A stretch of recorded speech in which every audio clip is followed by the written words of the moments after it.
Welcome back to Africa Afro. So we are doing a wash and go, wash and curl hairstyle. This outfit, this good, like you can see.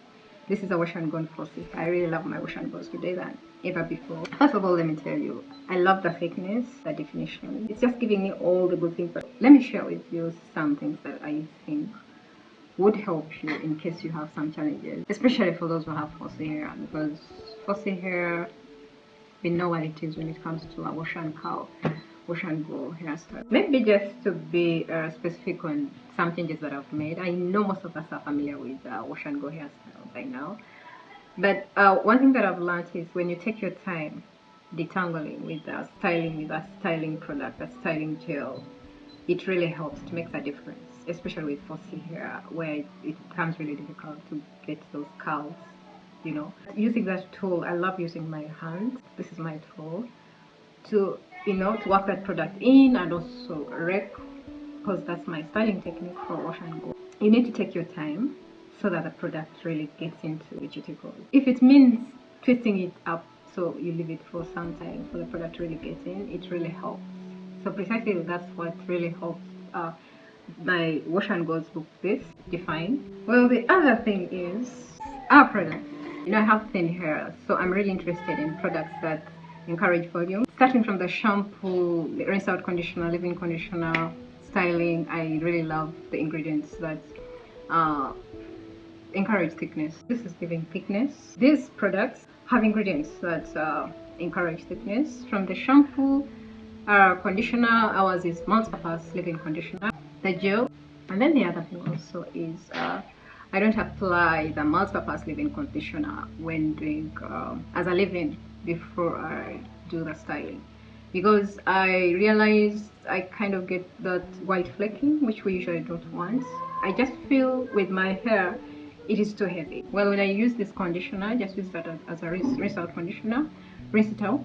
So I just think the leave-in kind of gets more space that would have been utilized by the gel to do its work. After rinsing out, there's enough room for the styling gun, for the gel to get in and do its job. I think that's why I experience more definition. Oil, I don't use oil after finishing my hairstyle. It doesn't give me a good outfit in the long run. We usually want to, which I've always been doing, prevent unnecessary frizz, just smooth the process. I don't do that anymore. The ingredients that are included now in these products would be able to help. When I use oil, the hairstyle doesn't last as long as when I don't use oil. It's dry, and I mean, when it's dry, you need moisture, you need water. I don't need oil, so I just spray some water, just apply some water into my hands and just wash my hands, and then rub what is there in my hands to the hair, and that's it.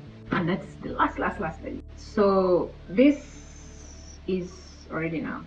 So that's with my experience. It could depend on different hair textures, hair types. So that is for me. So if you also experience the same, or it could be something that you could want to try to include in your regimen, you could try it and see what it gives. Water is the best ingredient that helps expose natural curls. So when I think about curls, I think about hydration. This shampoo is a balance between hydration and moisturizing while cleansing. Depending on how dirty my hair is, I may go for 2 to 3 washes to get rid of the unwanted buildup. And something that I love most, it has ingredients that leave hair thicker. Next, because I was a lazy natural wash and go, I used to skip this step, but you know what, you either condition or don't do wash and go style. Skipping this process is like time wasted. Conditioning doesn't only restore moisture to hair, but strengthens, improves elasticity, detangles, and overall the texture and appearance is smoother and shinier. This is when your curls will thrive. Now for colored hair, I usually want to leave the conditioner longer than usual before rinsing because it's more porous and dry. I usually leave it for about 15 to 20 minutes. Okay, so I'm going to start with my Nourish and Glow Cream to moisturize my face, skin.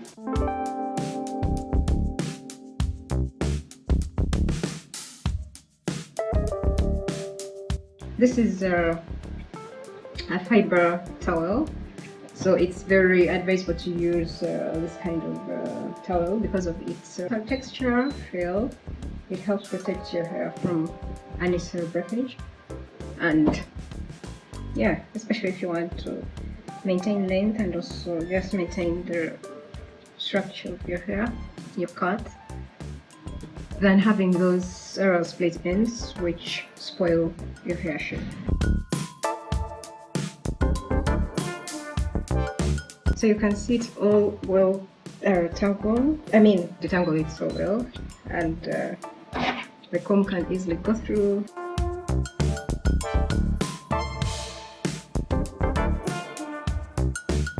Distributor right here.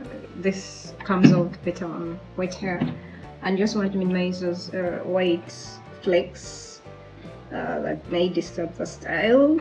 You want the hair to really be wet. Okay, so we start by applying the product in small sections. Work the product in and take your time. That's very important for me. I really do take my time so that the product is able to do its thing.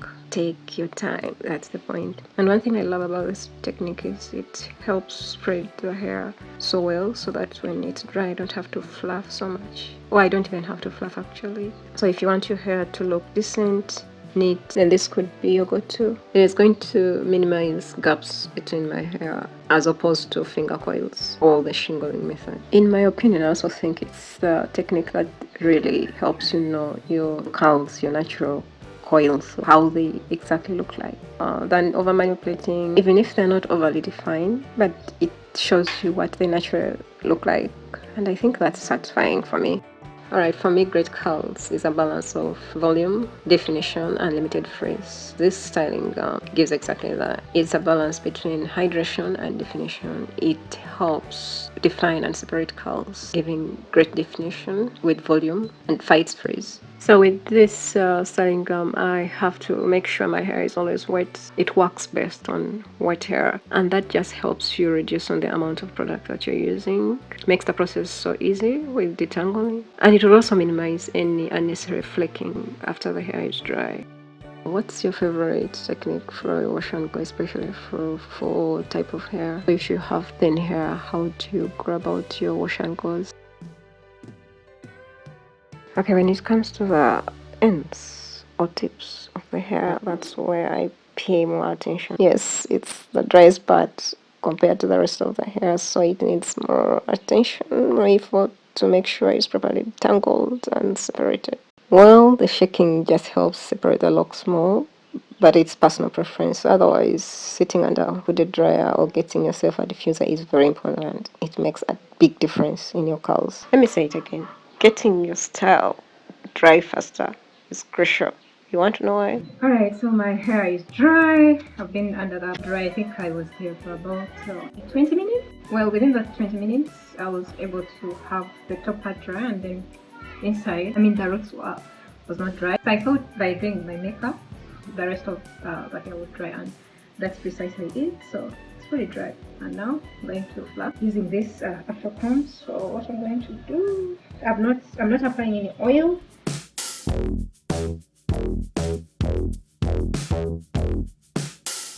Alright, so this is after fluffing, just within the roots like this.